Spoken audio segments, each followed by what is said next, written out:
Hola, muy buenas. Este es el último avance del proyecto de sistemas operativos. Somos el grupo 6. Los integrantes de este proyecto son Joseph Rojas Aguilar, Daniel Picao Urbina, Taike Salazar Requeira, Felipe Mora Quesada. En este proyecto se nos dio la tarea de ayudar a una compañía FALA que ha sufrido algunos ataques cibernéticos que la han dejado fuera de servicios en 3 ocasiones por bloqueo de tarjetas de redes y por construcción de datos de sus servidores. Se nos ha solicitado colaborar y realizar un análisis de la situación actual y de sus políticas de seguridad e informar sobre sus servidores de Linux. Estos servidores se tendrán que hacer en Linux.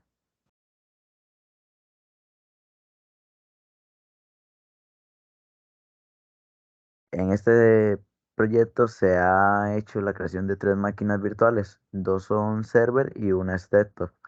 Estas 3 máquinas virtuales tienen una capacidad de 15 de memoria interna, bueno, 15 gigas de memoria interna, 4 de RAM, algunas 5 y 6 de memoria de procesador. Estas tienen como nombre Fala Company 1, Fala Company 2 y Fala Company 3.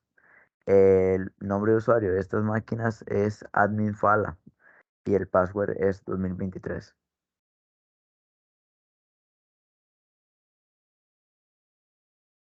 Estas máquinas están interconectadas entre sí. Cada una de ellas tiene una IP distintas y estas están interconectadas.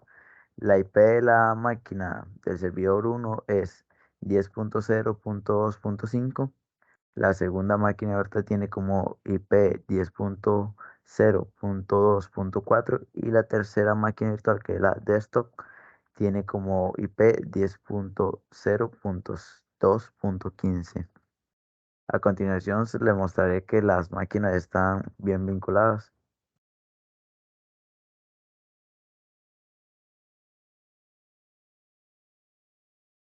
Para saber las IP de estas máquinas se utiliza el comando IPA. Con el comando IPA lo que hace es dar como un tipo glosor donde sale la IP de la máquina y un poco de las información de la máquina. En este caso la IP es esta, 10.0.2.15. En las demás máquinas también se puede hacer lo mismo, IP y le sale igual las IPs de la máquina, al igual que en la primera, IPA. Ok. Para saber si están interconectadas, lo que se utiliza es el comando ping y la IP de la máquina a la que quiere conectarse. Entonces sería ping y por ejemplo en este caso me conectaré a la primera máquina. Entonces sería 10.0.2.4 y aquí estaría haciendo ping con la primera máquina virtual. También se puede viceversa. Puedo hacer ping con la otra máquina, pongo ping para hacer este ping con la máquina desktop, pongo ping 10.0.2.15, que es el ping, bueno, de la IP de la desktop. Ya después de eso le aprieta enter y le sale que está haciendo ping con esta máquina. Las máquinas las interconectamos con la red NAT. ¿Cómo se utiliza la red NAT? La red NAT se activa por medio de la parte de aquí, bueno, en este caso, en la parte de VirtualBox se tiene que ir a herramientas y tiene que activar una red network. Le aprieta crear y le sale que ya ha hecho un red network. Esto es para la activación de la red NAT. Ya después de esto lo voy a eliminar. Ya después de esto se tiene que ir a cada una de estas máquinas a la máquina, a la configuración y se va a la parte de redes, a la parte de redes. Le selecciona Red NAT y también el nombre de NAT Network, que es el que acabamos de poner aquí. Esto en cada una de estas máquinas. Para esto, ya después de hacer eso, lo que se utiliza es el comando Sister Restart, Sister Restart Network. Este comando se utiliza mayormente para la activación de la IP. Ya teniendo la IP, podemos hacer las interconexiones de las máquinas virtuales. y ya con eso ya podemos pasar información de máquina en máquina.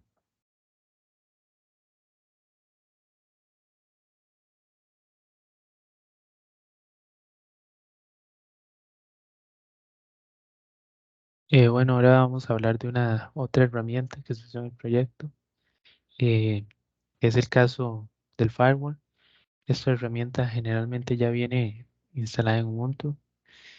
Esta herramienta monitorea el tráfico de red, poniendo atención a los paquetes de datos que pretenden entrar o salir. Eh, para ver si está en funcionamiento el comando, ejecutamos sudo ufw status. En caso de no estar instalado, podemos hacerlo con el comando sudo apt install ufw. Y para poner en marcha el firewall, utilizamos la instrucción o comando sudo ufw enable.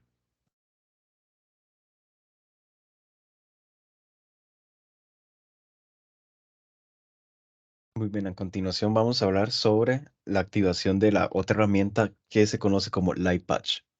Lightpatch es una utilidad que nos da Canonical para poder aplicar parches de seguridad que afectan al kernel de Linux sin la necesidad de tener que reiniciar el equipo. Esto es algo ideal para aquellos que administramos servidores, como en este caso que nosotros utilizamos dos servers. Igual también da función para lo que viene siendo el desktop. Este Canonical nos da la posibilidad de activarlo gratis y esto se puede utilizar hasta en 3 equipos. Para esto, obviamente, se necesita la activación con un token que nos da en la página oficial y para poder activarlo dentro de los comandos.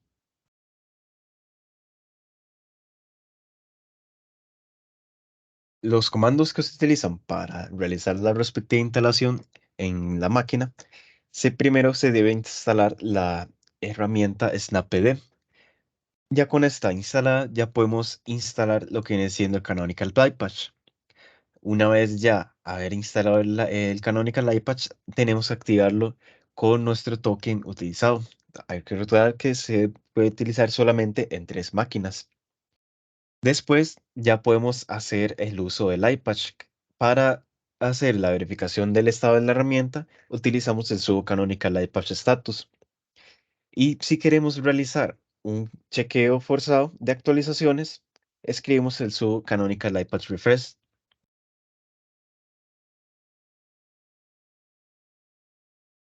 Aquí, como podemos ver, es más o menos la instalación del proceso del lightpatch.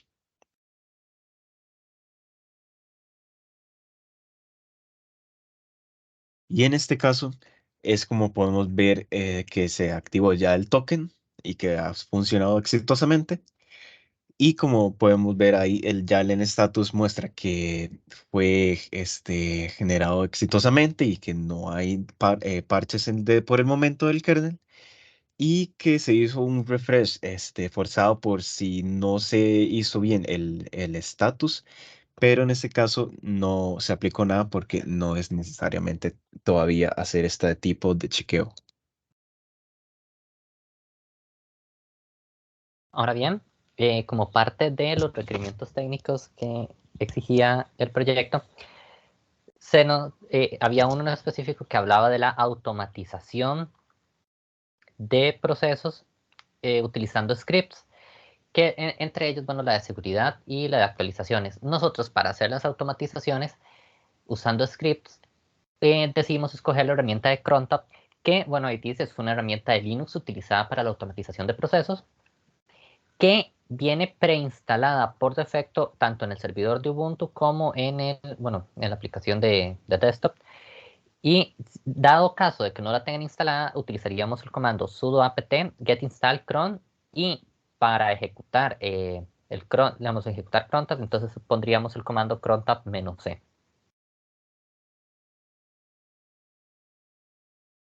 Como puede ver, tanto en Ubuntu Desktop como en Ubuntu Server tendríamos instalado directamente, bueno, hicimos el comando para instalar crontab directamente. Ahora bien, voy a enseñarles voy a enseñarles lo que vendría siendo, bueno, voy a hacer una demostración tanto de los scripts como propiamente del uso de la herramienta de Cronta. Primero que nada voy a enseñarles los scripts y para eso voy a, pero primero tendríamos que hablar de qué es un script. Un script es una herramienta que se utiliza, bueno, que utilizan los administradores de sistemas, que lo que hace es automatizar tareas respectivas, simplificar la configuración de servicios, programas y así, digamos, tratar de reducir los errores que comete el ser humano. Bueno, pues esperemos que no muy a menudo. En este caso, bueno, tenemos guardado, vamos a revisar primero el de actualizaciones utilizando las herramientas de Debian. Nosotros para hacer esto tendríamos que, bueno, utilizamos el editor de texto Nano que viene igual por defecto en Ubuntu.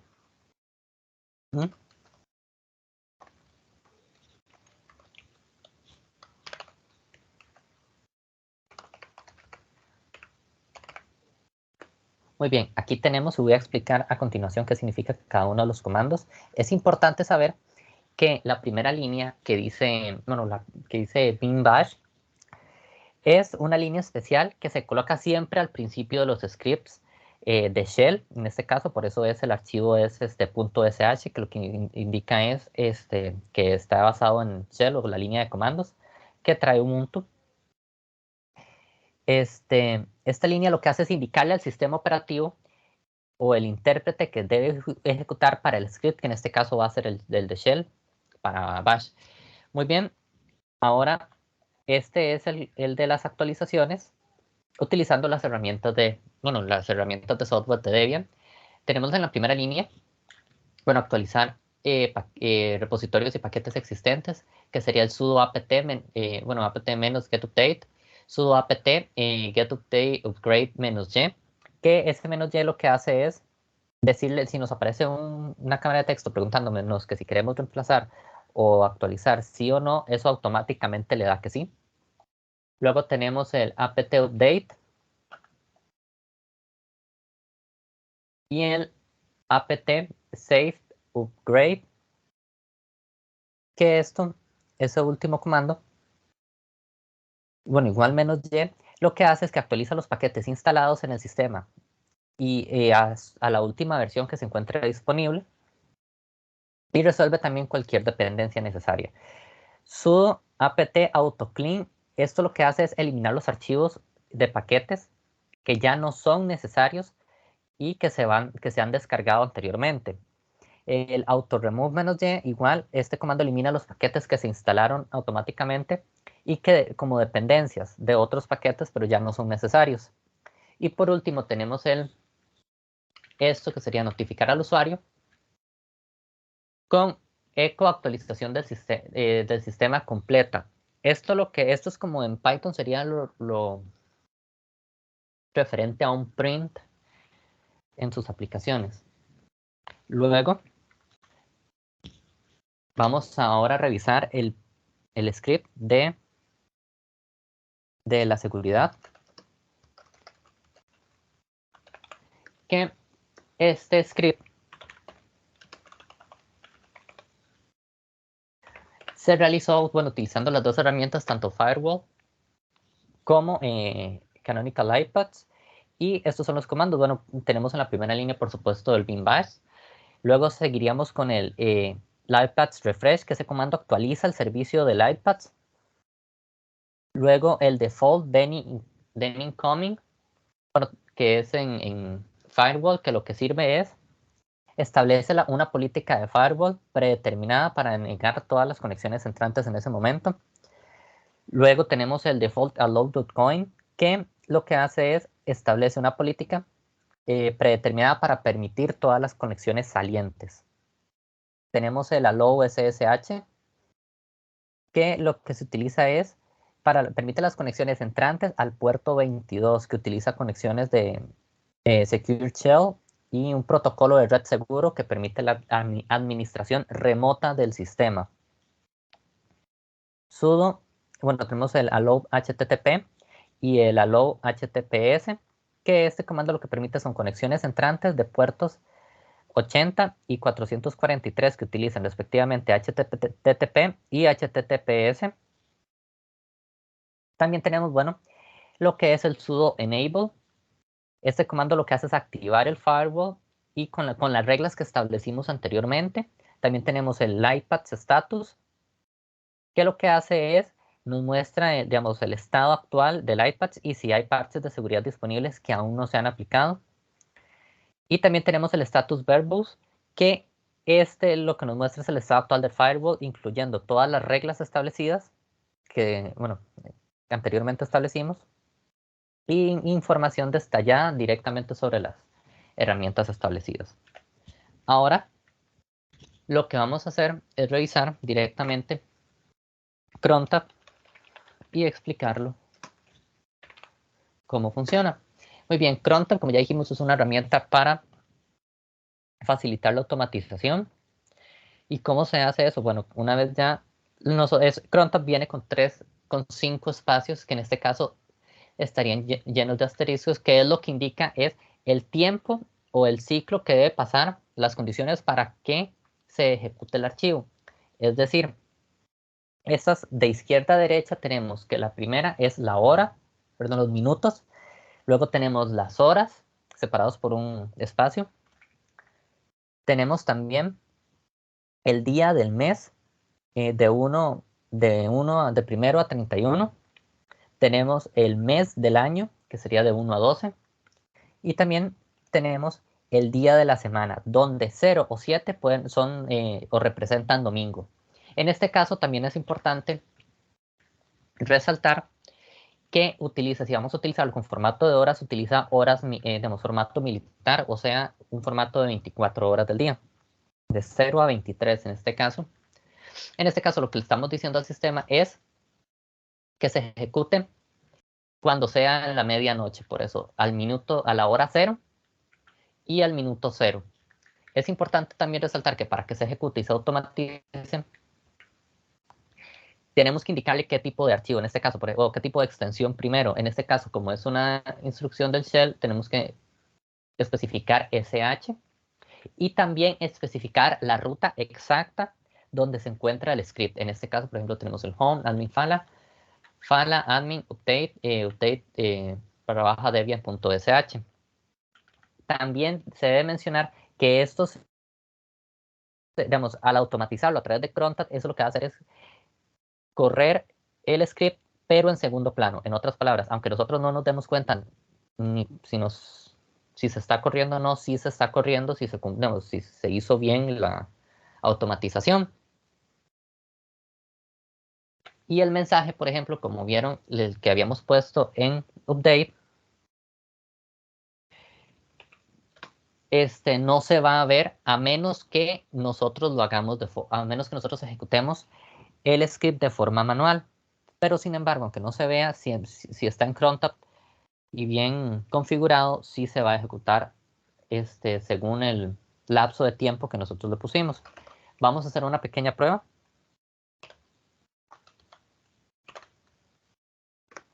Para revisar los scripts y ver su funcionalidad.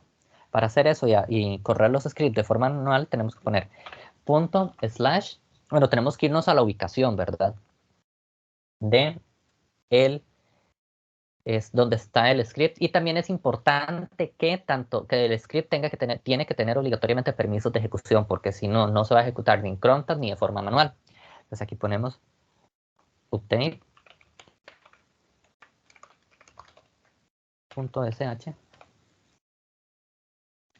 le damos enter, nos va a pedir la contraseña, y ahí está trabajando en las actualizaciones. Y como pueden ver, arriba justamente nos apareció el mensaje actualización completa, bueno, del sistema completa. Ahora vamos a ejecutar el script de la seguridad.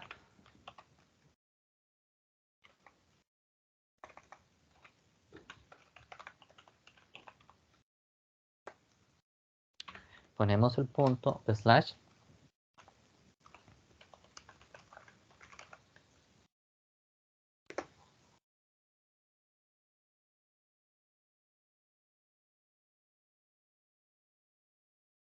Ven, como puede ver, también nos están mostrando, por ejemplo, en el caso de el firewall está activo y comenzó con el sistema, y también nos informa de el estatus tanto del iPatch como de el firewall, que en este caso ya estarían todos activos. Y con esto, bueno, con esto terminaríamos en la parte de crontab, es decir, que es bastante útil.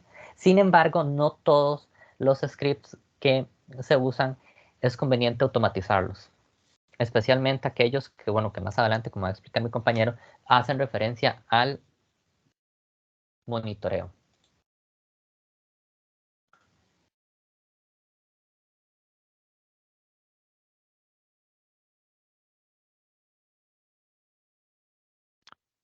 Ok, ahora vamos a hablar de los directorios que creamos. Primero tenemos el directorio Fala, que es el directorio principal de la compañía.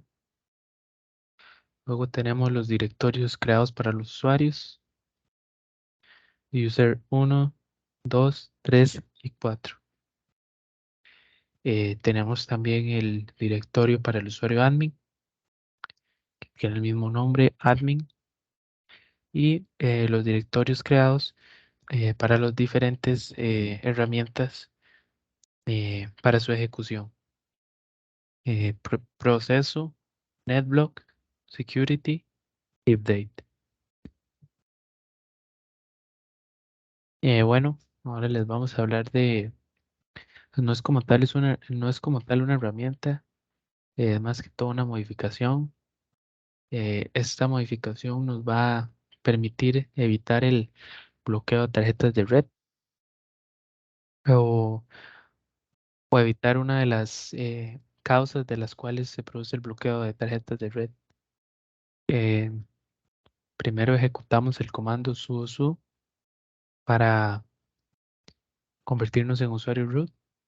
Luego vamos a escribir o editar el archivo con el siguiente comando nano etc sysctl.conf, y al final de ese archivo, una vez que estamos dentro, escribimos la línea net.ip versión 4.conf.all.arp barra filter igual a 1. Em, Luego de tener o de escribir la línea, procedemos a guardar o sobreescribir el archivo con control O y a salir. Una vez que estemos fuera del archivo, ejecutamos sysctl -p para que se guarden los cambios y que se aplique. Ahora procederé a demostrarles cómo se vería en Ubuntu Server.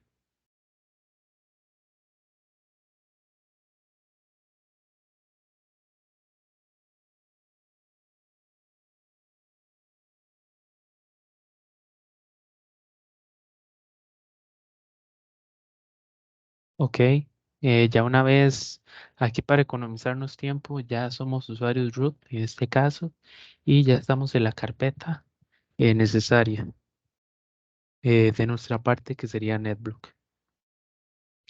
Ahora lo que procederíamos sería editar el archivo o el comando que ya habíamos dicho.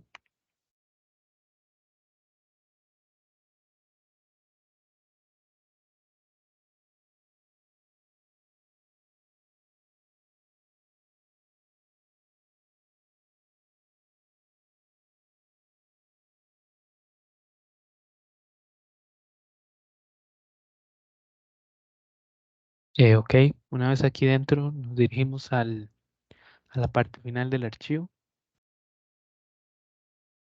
y aquí donde tengo ahí el puntero, escribimos la siguiente línea: net IP versión 4.conf.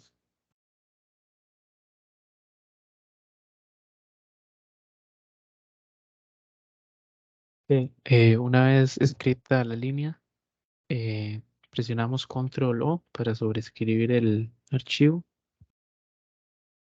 y le damos Enter. Una vez hechos estos pasos,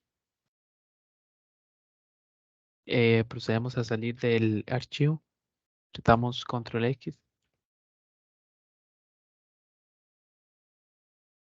y vamos a aplicar los cambios con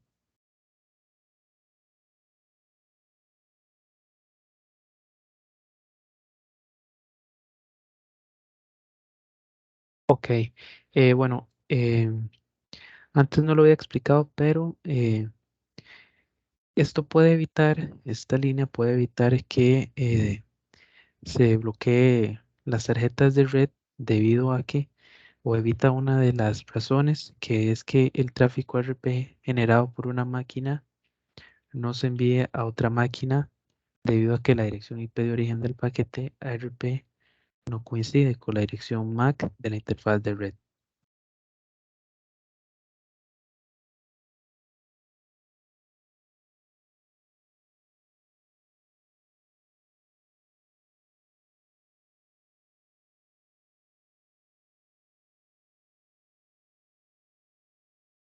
Ok, a continuación vamos a hablar sobre el comando SCP, como sus siglas, Secure Copy Protocol. Este comando es un protocolo de transferencia de archivos en red que permite la transferencia de archivos fácil y segura entre un host remoto y uno local, o entre dos ubicaciones remotas.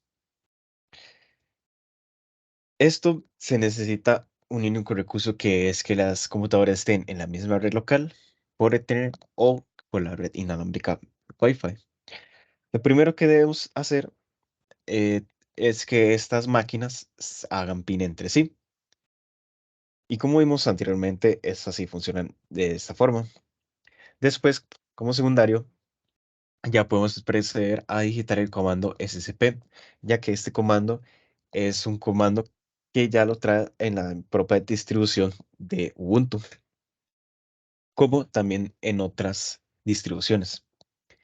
Primero, colocamos SCP, después colocamos el espacio y a ese mismo colocamos lo que viene siendo la ubicación del archivo que nosotros queremos pasar.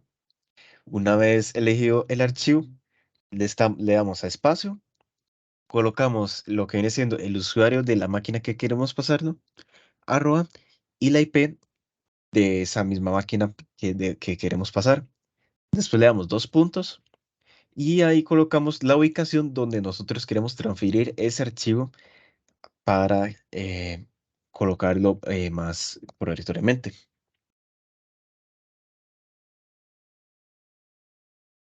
Aquí, como podemos ver, es más o menos un ejemplo de cómo se transfirió un archivo, que en este caso de hecho es el crontab, que se realizó los procesos en el desktop y se colocó en el server para que así sea una forma mucho más sencilla en lugar de digitarlo manualmente.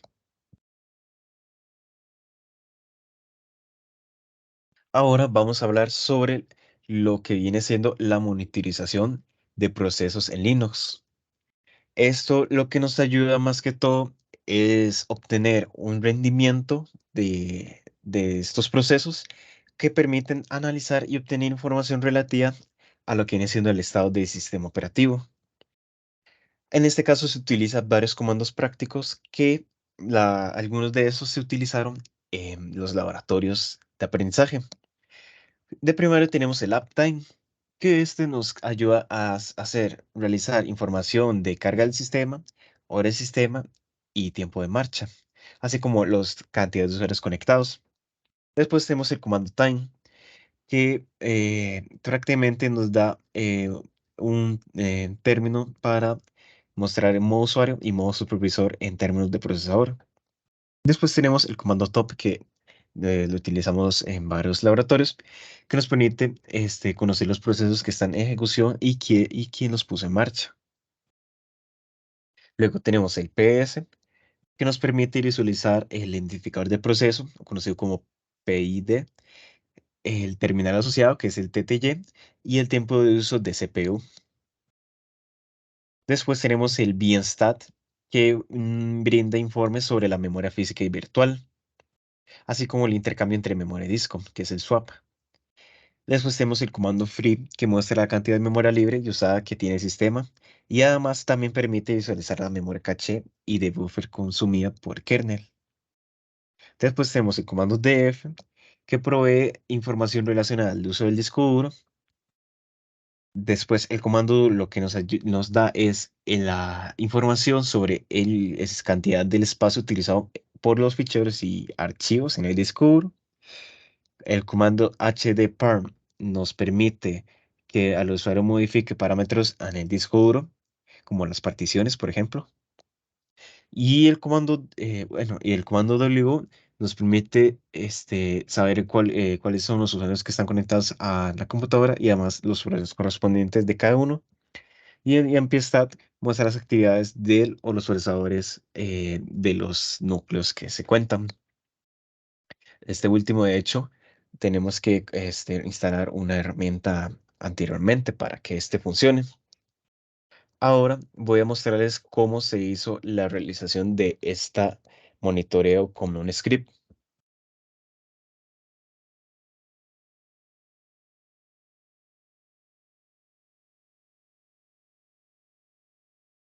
Aquí, como vemos, vamos a meternos primero en cdfala.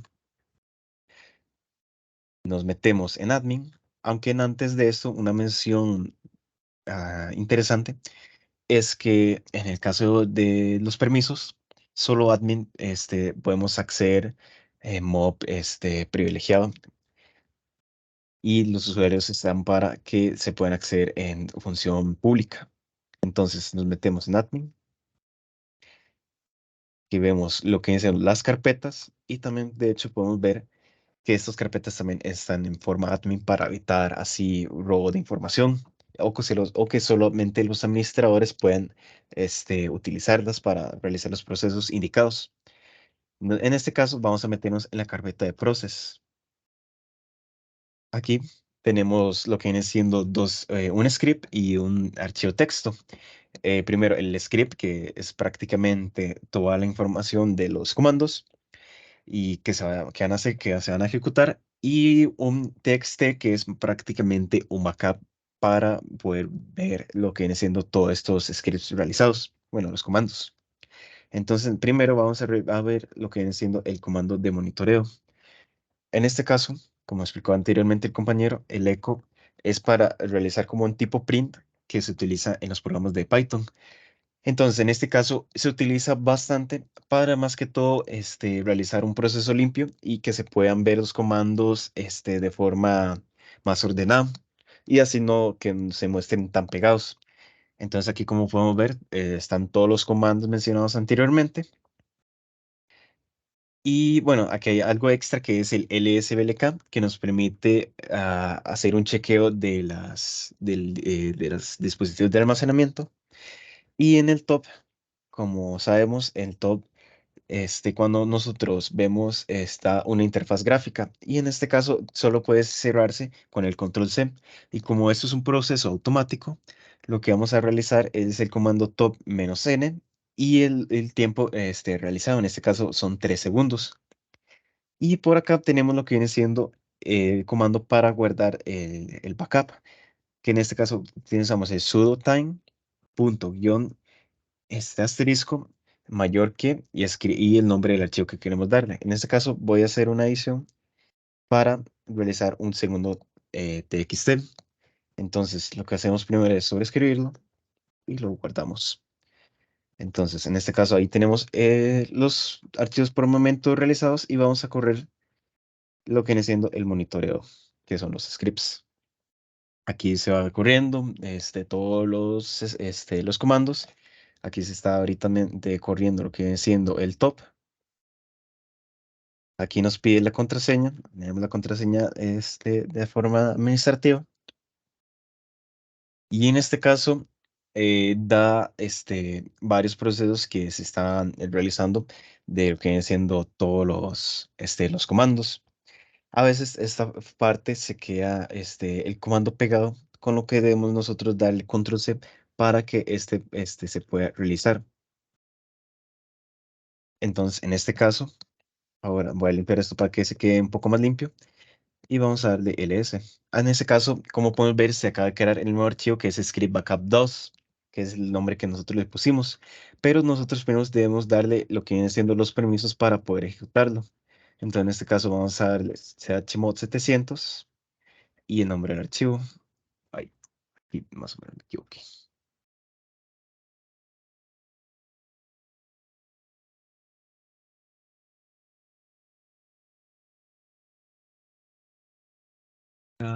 Backup2.txt.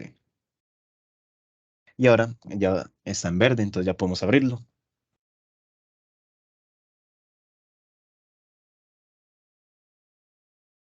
Y aquí en esta parte a veces pasa que no toda la información lo procede, porque a veces, porque ya se realizó el proceso, no lo realiza varias veces, pero también tengo lo que viene siendo el archivo del otro backup,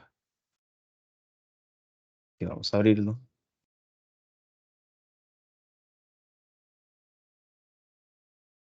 Y en este caso, aquí sí me hizo la realización de la mayoría de los procesos que nosotros tenemos. Esto prácticamente más que todo nos ayuda porque en Ubuntu Server nosotros nos podemos desplazarnos para ver toda la información de estos comandos. Sin embargo, a veces en esto es mucho más útil porque con esto nosotros no necesitamos tanto un backup porque podemos ver toda la información de los procesos de monitoreo.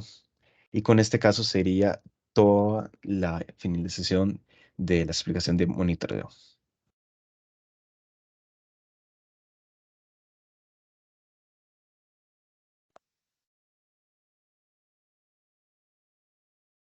Gracias por su atención.